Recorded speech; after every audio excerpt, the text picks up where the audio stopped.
Editor's note: this story has been updated from its original version. The second coming of the XFL planned to be a professional football league that outlasted its previous one-and-done iteration.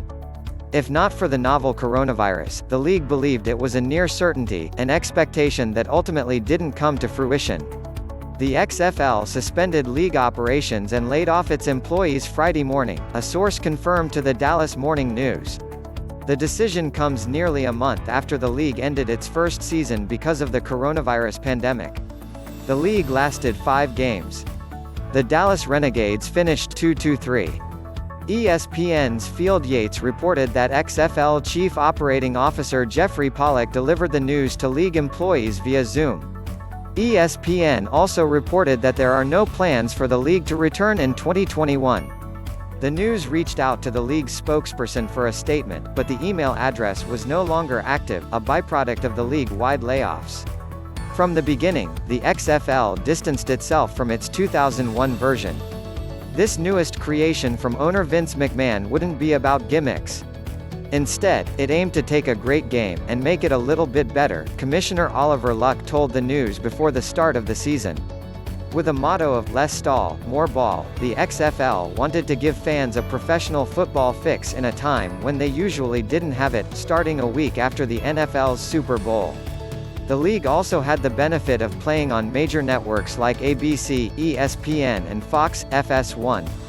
Television ratings started off high, exemplified by the opener between the DC Defenders and Seattle Dragons drawing 3.3 million viewers. Ratings declined the next 4 weeks. In Week 5, the final weekend of play before the league suspension, the XFL averaged 1.16 million viewers, a 19% decline from its previous week, according to Awful Announcing.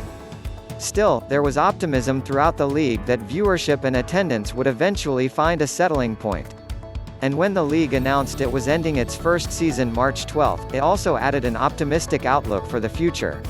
The XFL is committed to playing a full season in 2021 and future years, the league said in a statement. That sentiment was shared by the Dallas Renegades.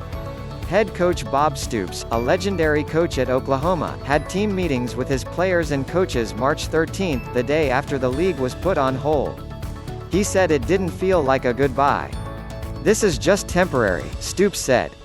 "Like the end of any season, it's see you next year and do the same thing." Stoops also said he intended to be back coaching in 2021. The league planned it that way, too, assuring players that their contracts would be paid through May 31, the end of the first league season. It's not known if that's still the plan.